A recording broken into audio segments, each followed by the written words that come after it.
Usually, when YouTubers have allegations against them, they vanish into the abyss, like a ninja throwing a smoke bomb, or an Elden Ring invader disconnecting because they realize the build they stole from Reddit isn't working for them. But this is a very rare situation where a YouTuber has had controversy and managed to turn it all around and then some. So I'm sure you remember the situation regarding Atrioc all the way back in January. He's a Twitch streamer and business partner with Ludwig, where they run the company with some other people called Off-Brand. You know those amazing view-breaking shows that are put together on Twitch and YouTube that XQC always flakes last minute? It's those. Well, the reason he got into so much drama is because he was streaming, and during a stream of playing Hitman, he alt-tabbed. And usually when you alt-tab, you can see every single tab that's open very briefly, and one of the tabs he had opened was deepfakes of women doing suggestive things, birds and the bees.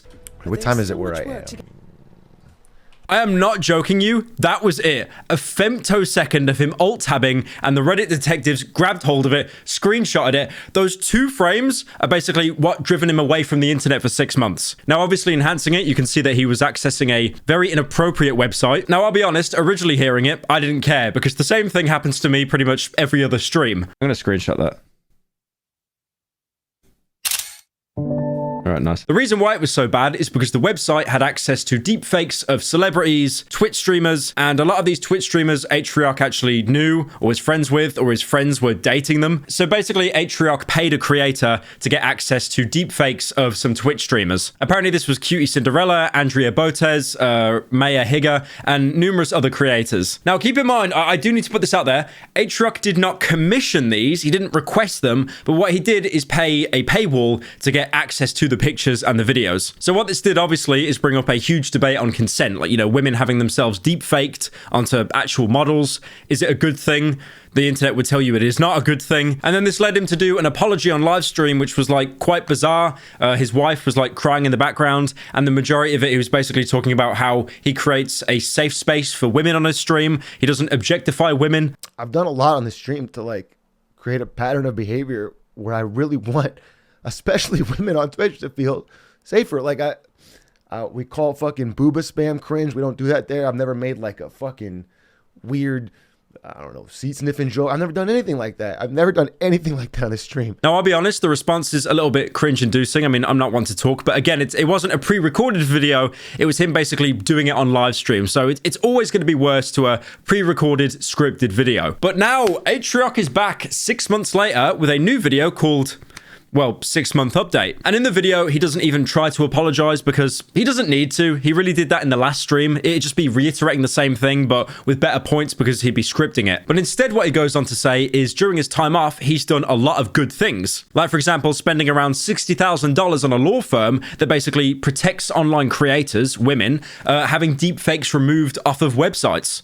In February, I spent about $60,000 with a law firm that was already working with a lot of online women creators to get stuff taken down. This was already stuff they've been working with before. They knew this team. I was just helping pay for it. I didn't know shit about shit, to be honest. Now, apparently as well, just for comparison, it would cost him around $1,000 to get 100 posts removed of a single creator. I don't really need to do the numbers game here, but you can tell that that is already a losing battle because, you know, you can right-click an image and save it. Basically, anything that get taken down, it'll get posted elsewhere. And even if you manage to get the entire website taken down, which I think he did numerous times, there'll always be another website that pops up. The same website will probably just get a different server or proxy, or they'll just change their address from like .com to .se, like Sweden or something. The thing is, the people that would take down these videos and, like, you know, send out cease and desists, DMCAs, it was a very lengthy process and it was very expensive. This stuff was very, very expensive and very, very manual and very, very slow. So, for example, you could spend thousands of dollars for you know, one woman in a month to get maybe 100 things taken down. Sometimes it was like 50, 40, 20.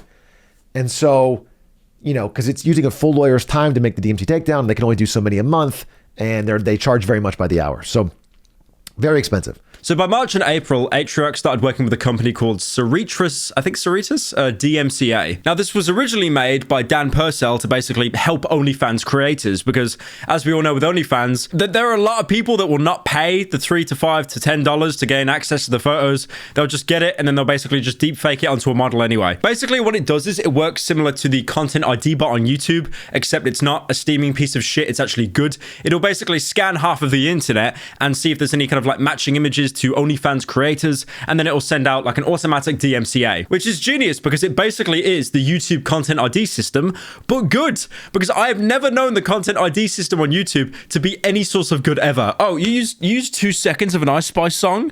Give me all your money. This is from personal experience, right? When I made my Fat Cry 3 video like years and years ago, I nearly made no money on that, $0, because there's one part you're in a club and it plays I Think You're Freaky by Die Antwoord, like an instrumental version, and it's in the background, you could barely hear it, and I had to basically remove that entire scene because those like 3 seconds where you could hear the song, they claimed the entire fucking video, all of it. I would have got no money off that. So Atriarch tested this software, and in the first day removed around, I think 500 deepfake posts, which is really good. And with our first day of using Caritas DMCA with we were able to get 500 things taken down at a fraction of the cost.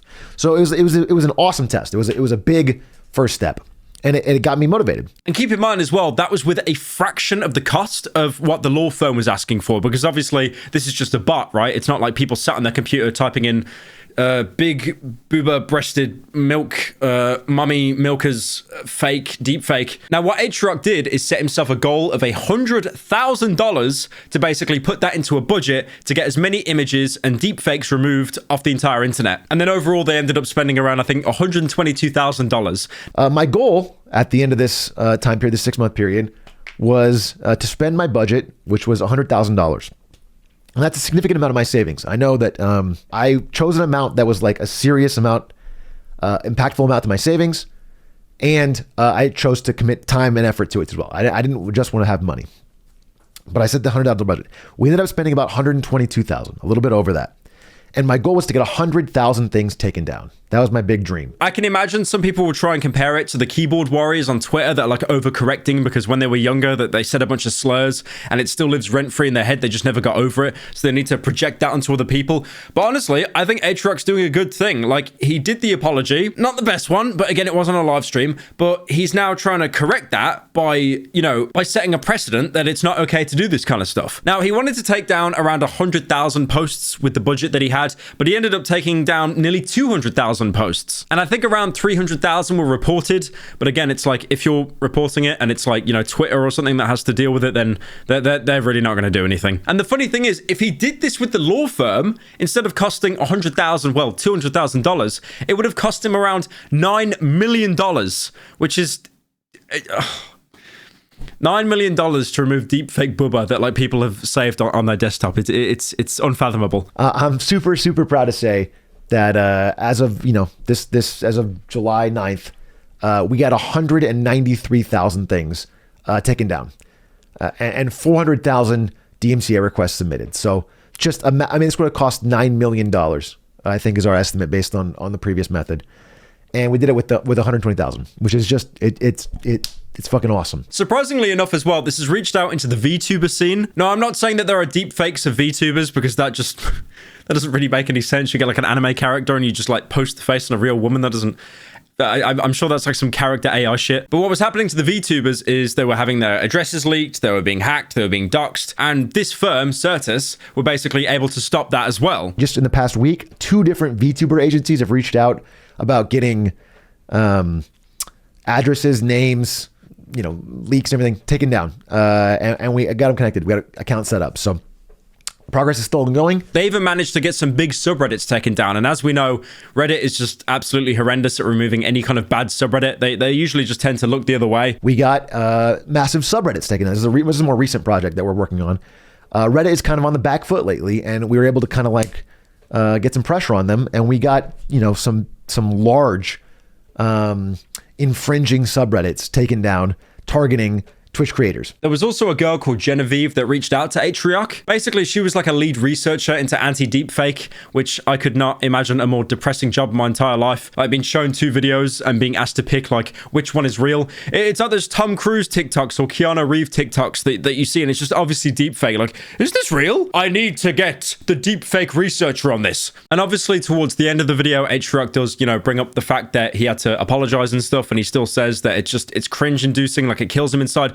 which is fair. I mean, honestly, like it's all said and done. The guy's back to uploading, and his like ratio, if the plugin I have is like anywhere near accurate, is godly. He's basically back to normal. He has his audience. He's got his revenue stream. But obviously, like, that's not really everything, because it's still gonna like eat away at him a little bit that he was caught like whacking off to like his friends. He even mentions at the end that his editors are coming back, so it seems business as usual. I think he listed like 9 editors, which is insane. I have like, I think 3, and 2 of them I've only hired in the past year. But overall, I'm happy for H-Rock. I don't know the guy personally. I only really know him from the drama, which is like the worst thing you can ever, it's the worst thing that can ever happen. You discover a creator just through drama. But overall, guy seems to be back to normal. He's had a 6-month break and he's ready to grind, so I respect it.